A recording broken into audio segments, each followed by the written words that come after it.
talk about NASCAR at Phoenix.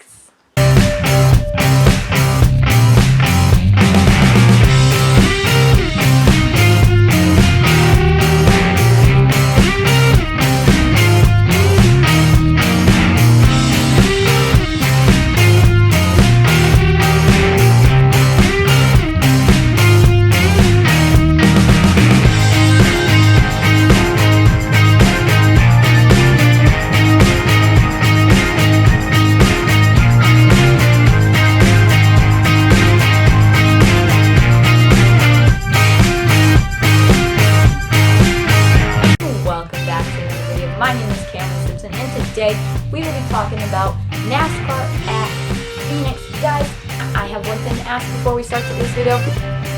That one thing is to hit the subscribe button.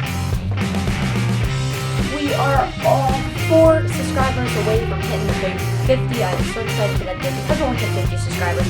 We're doing a Q&A. We are doing so much other stuff, shout outs, all of that fun stuff. So I just ask you, hit the subscribe button, turn on your post notifications because you're not going to want to miss when we hit 50 subscribers, because it is going to be amazing when we can hit that big fat giant 50. I'm pumped up. You guys should be pumped up as well, because it's going to be the first major milestone of the channel in its history. It's going to be an awesome thing, so you're going to want to subscribe because that is right around the corner.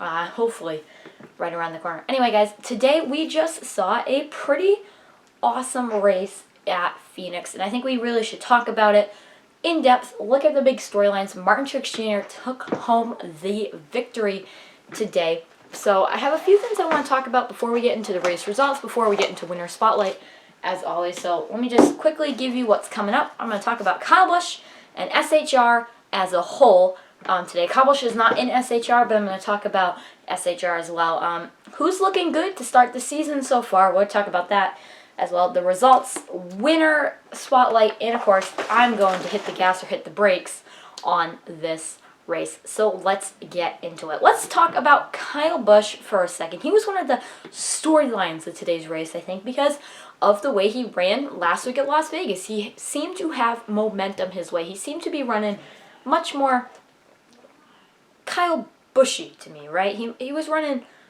more like I think we all expect him to run, especially at this racetrack. We all expect Kyle Busch to be in contention week in, week out. We all expect him to do good, right? But he hasn't been doing it in the last couple of weeks. Today, he showed us exactly what we expect out of that 18 team and what we expect out of Kyle Busch. And that was dominance last week. That's what he showed us last week. He showed us dominance last week. This week, on the other hand, he showed us a good start of the race. Top 10. He was in the top 10 for a while, and then all of a sudden, boom. It kind of exploded on him.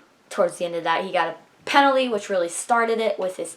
It wasn't his fault. It was his team's fault, but still, as a whole, a penalty. And then he crashed the car. So we're kind of in that phase right now where you're like, well, who do you put the blame on? You know, is it the new change? Is it just energy carrying over from 2020? Is the 18 camp as a whole on a downfall? I was hoping I wouldn't have to talk about this year, is whether or not Kyle Busch and his team are in the right mindset. Are Kyle Busch and his team actually doing what we think they need to do? Are Kyle Busch and his team this? Are Kyle Busch and his team that? Well, it looks like Kyle Busch and his team aren't doing awesome yet. So we're going to see how that develops throughout the rest of the weeks, the rest of the months that go on, because we're going to keep talking about this. This isn't the last time we hear this. I also want to touch upon SHR. We briefly brought it up last week, but I'm going to give you the SHR finishing result right here. Kevin Harvick finished 6th, highest running SHR car. Back in 11th is Eric Almirola, which is an awesome step up for him. The next one, though, is Chase Briscoe. And then the 41 of Cole Custer finished 31st after a crash. This is definitely a significant upgrade than we've seen the last few weeks. Kevin Harvick bringing his game again, performing where we think Kevin Harvick should perform, right? He's bringing his game once again, but there's a catch to this.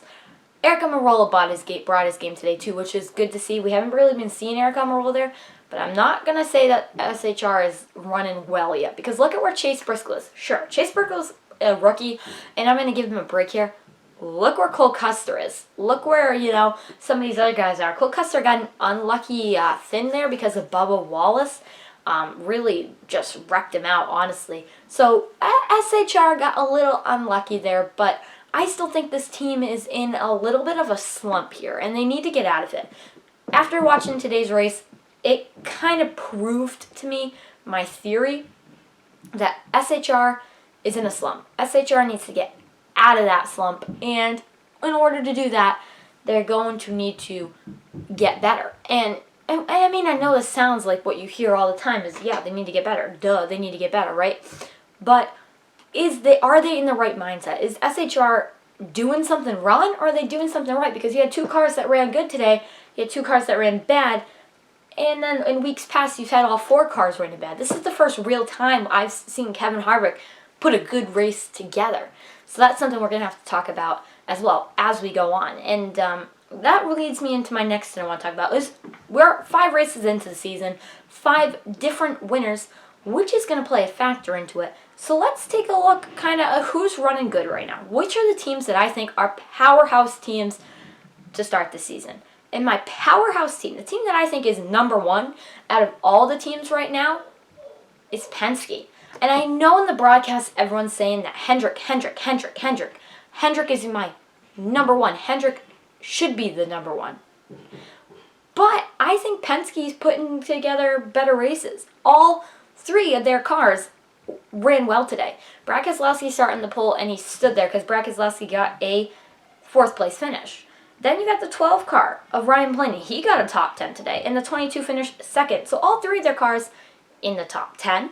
All 3 of their cars have been running well consistently. The Daytona 500, sure, there was a little bit of a collection there at the Daytona 500, but I think Penske is the threat right now. And this race here was a dress rehearsal for a few months down the road when we get into the championship. It was a dress rehearsal. Be prepared for these teams. This was a race I wanted to watch because of that. I watch every race, but I wanted to watch this one in particular. That was one of the things I was watching. Penske is putting together some of the best races right now, and I don't think you can argue that. Penske is my number 1, and there's no more. You can't argue it. Penske is the number 1 team right now. My number 2 is Hendrick. They've won more races than Penske. Penske has yet to go into victory lane, and I know, you're like, how can you be putting Penske? I just think Hendrick, again, has been putting it into victory lane, and that's why they go 2nd. They're putting it into victory lane, but all 4 of their cars are not being consistent. Alex Bowman has had a really rocky road start. So has Chase Elliott, honestly. Now, Chase Elliott picked it up today with a top 10, but he's been having a rocky road, and, of course, most of the cars had to go to the back of the field today. My number 3 would be Joe Gibbs. Of course, Joe Gibbs' car won today. Second Joe Gibbs car to go to victory lane. Christopher Bell ran decent today. Kyle Busch has not been doing amazing. Hamlin has been doing good. Bell and Kyle Busch are kind of not doing great. They're not putting consistency up there where I would put them as number 1 or even put them as number 2, but they're definitely the 3rd place team. SHR is down the ranking right now because they're just not putting together consistent races. They're not looking strong. Another team we look at to see how are they running in the last few weeks is 23XI Racing. This is the last point I want to touch upon. 23XI Racing has, in my opinion, been running terrible and downplaying expectations. Sure, we expect a slow start. 5 races in, we'll give them that. We'll give them the 5 races, right? But still, a slow start. So my take on 23XI is not good, and I don't see that changing. We go to Atlanta, which isn't really a great track for Bubba Wallace. We go to a whole new track in Bristol Dirt, which I can't predict what's going to happen at Bristol Dirt, but the way I've seen this team run at the 1.5 miles right now is concerning. So I'm looking for Nashville when we switch to the second half of the season, when we go to some of these tracks for a second time. That's when I'm expecting the 23XI team to be better. But for the first half of the season, I'm not expecting much. Every track we go to for the first time, I'm not expecting much. When we go to our first, this track is technically considered a short track, but when we head to our first short track, when we head somewhere like that, I don't suspect this team to do great. But when we head to that short track for a second time, This team is going to turn a corner, in my opinion. It would be very disappointing if they don't. And I'm pretty sure Michael Jordan likes to win, so I'm sure he will not like that either. So that's kind of my takes right now on how all the teams and the drivers are doing to start this season. Now, I think we should take a look at the finishing results. Martin Truex Jr. won this race. More on him in just a few seconds with Winner Spotlight. Congratulations to him. His first ever win here at Phoenix. In his post-race interview, describing it as he was speechless because it's one of his toughest racetracks ever. So nice to see him in victory lane. Joey Logano. Cut.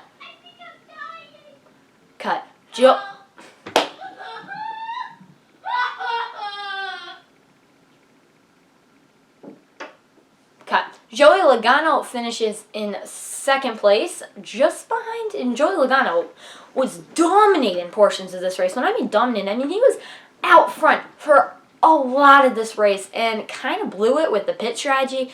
That caution, Martin Truex was a better driver off of the cautions and that, so it definitely was disappointing for that 22 team. They've been so close to victory, yet can't seem to finish it. So you all know what I think of Joey Logano. He's not my favorite driver, but still, a little not being able to finish, but they're knocking on the door. Denny Hamlin in third place, another driver that's been consistent lately. We'll see what he can do as the weeks go on. Brad Keselowski finished fourth, again, started on the pole today. He was running great. Chase Elliott in fifth. Kevin Harvick in sixth. This is the first time I felt confident that Kevin Harvick could actually win a race this whole season. He ran good today. Kyle Larson keeping it going. Seventh place today. Ran really good. Was contending for the lead at points today. William Byron in eighth. He's getting sneaky consistent. Christopher Bell was a top 10.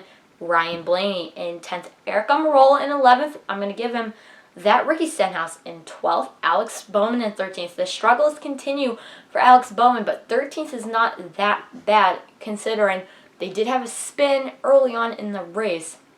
Matt DiBetto in 14th today.